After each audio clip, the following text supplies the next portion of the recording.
What's going on, YouTube family? Back at you guys again with another video. Today's topic that I want to address is not being able to find inventory consistently. This mainly goes for retail arbitrage folks, maybe some of you online arbitrage folks as well. But I get a ton of comments, went out to the stores, scanned a bunch of stuff, and I didn't find anything, okay guys? And to be completely honest with you, this is just part of the game. You're not gonna hit it big every single day. Some days you'll have killer days outsourcing. Other days are going to be a bit rough, and it can be a bit discouraging. I mean, I go out to stores and sometimes I'll hit 3-4 stores in a row and not find a whole ton of stuff. And then I'm like, crap, man, like this sucks. I'm out here hustling, grinding, it's hot out. I'm on my feet all day and I'm not finding a ton of inventory to sell. But you guys have to realize that the good days pull the bad days up, right? So you gotta have to think of it as a whole. If you go out sourcing 5 days a week, right, you may only have 2 killer days and the other 3 might be a little bit iffy. But those 2 killer days kind of make up for the 3 bad days. So that's one way to look at it. But just to kind of address the problem of not being able to find inventory is, one, you have to look at what is your sourcing strategy. Which stores are you hitting? What level is your Amazon seller account at? Are you a new seller that's gated in most stuff? Are you an advanced seller that's not gated in a lot of brands? You're ungating in stuff like Nike, all these other brands, okay? That's one thing you have to look at, right? Because when I'm going to Marshalls and Ross and all these different stores, the Nike outlet, the reason I'm able to find a ton of product there consistently is because I'm ungated in brands that a lot of new sellers aren't, okay? So you don't want to expect to go to Marshalls and find a bunch of stuff when you're just starting out. You're gated in a lot of brands. It's just not going to happen. You're barely going to find, you'll find stuff, but it's not going to be like, I can go into every Marshalls and find product, no problem. Whereas a new seller, you're not allowed to sell it yet, so it's kind of not fair for you guys. So you guys have to look at what is your sourcing strategy. What stores are you going to? If you're a brand new seller, you can always find books at thrift stores, at least if you live in a big area. Like I live in Phoenix, Arizona. It's a big city. If you guys live in these big cities, you can always find books and stuff at Goodwill. Garage sales, right? Go look for books at garage sales. Sell used video games, get ungated in media, get invoices to get ungated in CDs, DVDs, all that good stuff. Because you guys can all sell books. That's one thing we all know that you can sell is books.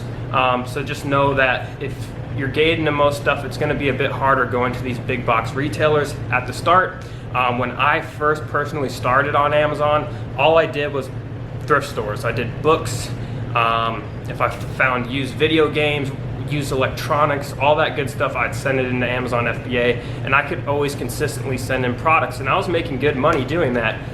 But you kind of have to just start where you can when you're beginning, because you can't sell Nike. Like I can go to Marshalls and find a bunch of shoes, but you guys probably, some of you guys can't do that. You're gated in those categories. So you have to try new things, try new stores, try different categories, try just different things until you find something that works for your current situation, and then you need to figure out a way to scale that, right?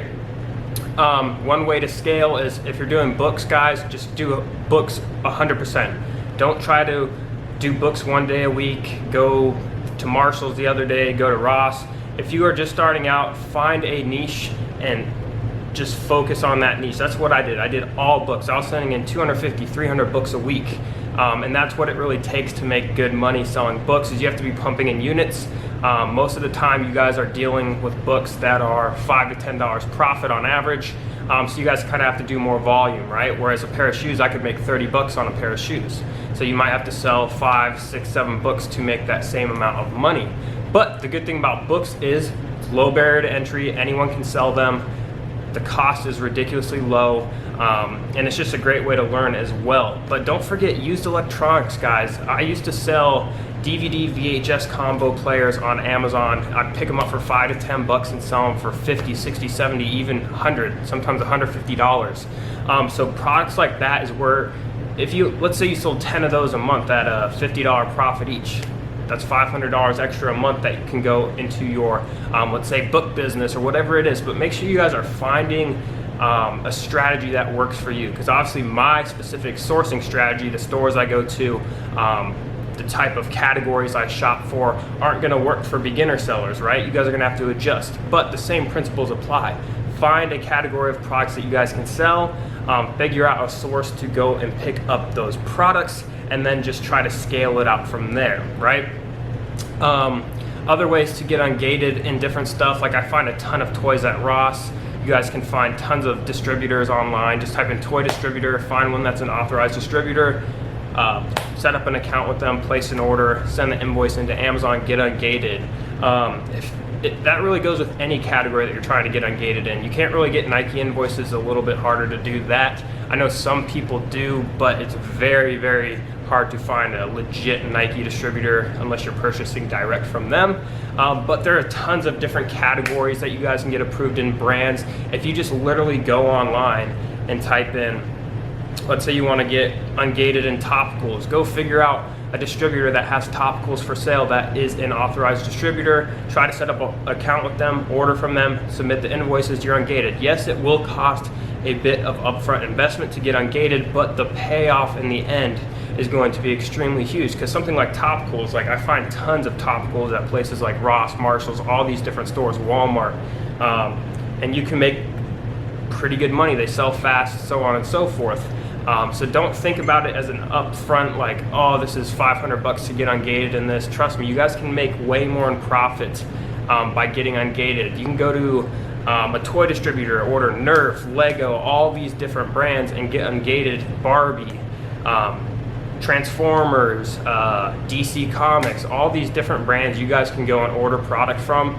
And I recommend finding the cheapest product that you can source from these distributors, ordering the minimum count that Amazon requires, which is 10 units or more, and then getting ungated that way. That's how I did it. I didn't just all of a sudden get ungated and Nerf and all this different stuff. Mattel, all these different brands I had to get invoices for in order to get ungated. So that's just some more tips for you guys, ways to kind of navigate Amazon's ecosystem. But again, guys, find a strategy that works for you. If you want to find consistent products, you guys have to find a strategy that will allow you to get inventory on a consistent basis. There's other ways to get it: garage sales, flea markets, finding different discount stores, different retail stores that carry a lot of products that you're ungated in.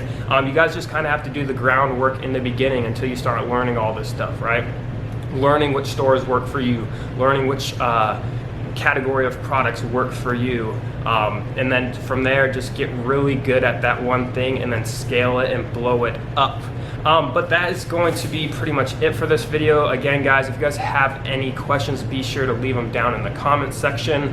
Also, guys, I got a brand new camera, so I hope the quality of my videos are going to be amazing from here on out.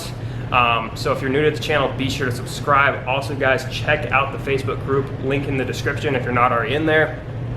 We have close to 4,000 members in there now. It's completely free for those of you wanting to learn. But other than that, guys, I'll see you tomorrow for the next video.